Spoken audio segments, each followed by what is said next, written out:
Fui pregar numa igreja muitos anos atrás. Preguei sábado à noite, preguei domingo pela manhã e iria pregar domingo à noite. Quando terminou o culto domingo pela manhã, o pastor, ele já dorme no Senhor, sofreu um acidente alguns anos depois.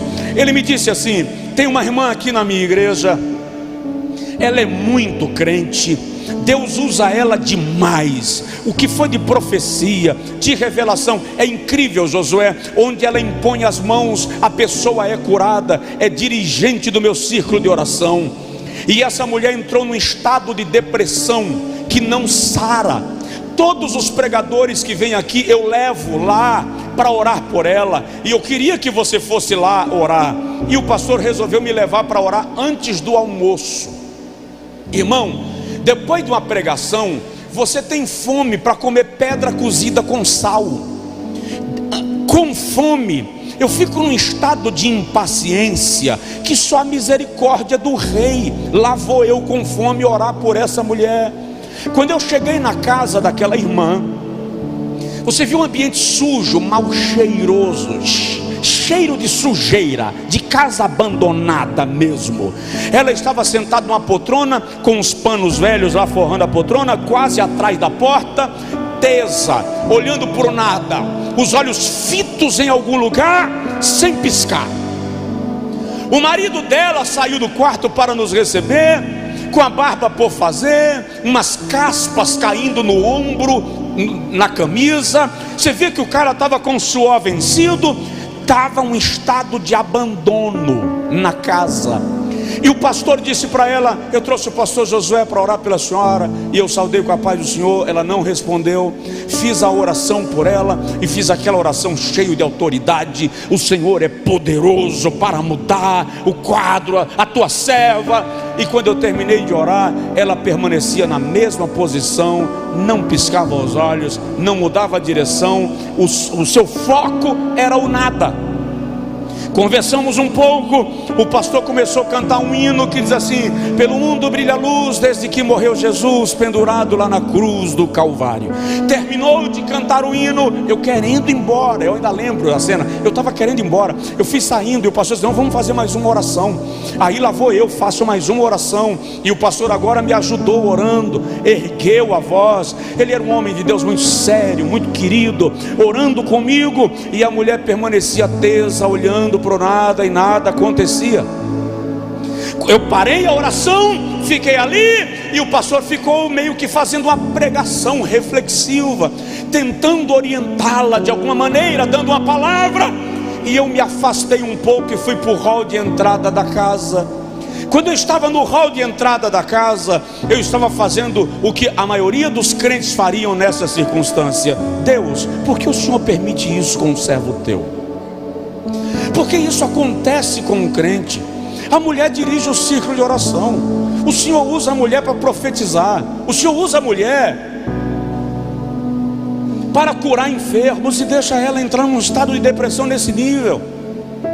Muito questionando, de repente caiu em cima de mim uma informação.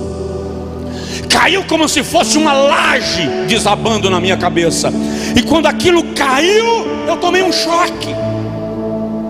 E no choque que eu tomei, eu voltei e disse para o pastor: espera um pouquinho. E olhei para a irmã e disse assim: Deus nunca lhe usou. Ele acabou de me dizer que Ele nunca profetizou na sua boca.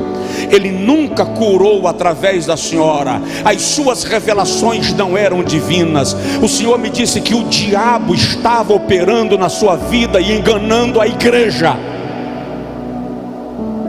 Quando eu disse aquilo, as lágrimas começaram a escorrer dos olhos. Eu ajoelhei na frente dela e disse: agora, minha irmã, fala o que foi que aconteceu, ou o diabo vai lhe levar em carne para o inferno. Aí ela abriu a boca, começou a tremer os lábios, mexeu a mão, e ela disse: eu queria muito ser usada por Deus, eu queria muito profetizar, mas eu não estava disposta a viver o que Deus estava requerendo de mim. E um dia, numa madrugada, ela disse: me apareceu uma entidade maligna. E ela disse assim: e eu sabia que era um demônio. E ele me disse: eu vou lhe usar com tudo que você quer. Em troca, eu quero o seu casamento e a vida do seu filho. E ela disse assim, e eu concordei. Daquele dia em diante, ela era a profeta da cidade. Quando ela terminou de falar, eu levantei, me afastei e disse: esse assunto é com a senhora e Deus. Eu não vou orar pela senhora, eu não vou interceder pela senhora, eu vou me afastar, é a senhora quem ora. Eu vou inclusive dar uma margem de distância, porque se Deus quiser mandar um raio e lhe matar, Ele não vai me chamuscar. Se resolva com Deus. Me afastei e voltei a cantar com o pastor. Essa mulher ajoelhou e começou a clamar, e começou a pedir perdão, e começou a gritar. Ela arrancava aqueles trapos de cima do sofá velho, gemia, chorava.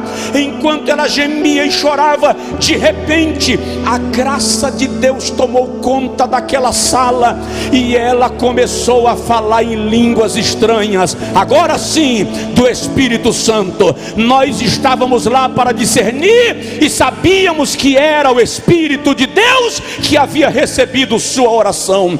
Enquanto ela falava em línguas, o marido dela, chorando, disse: dá licença que eu vou tomar um banho, e partiu para o banheiro. A criança começou a vomitar lá no quarto, estava doente de cama, levantou vomitando. A empregada, a irmã que estava lá ajudando, pegou a criança para auxiliar, para a honra e glória do nome de Jesus. Nós fomos almoçar mais de 3 horas da tarde, mas à noite aquela família estava na igreja dando glórias e louvores a Deus.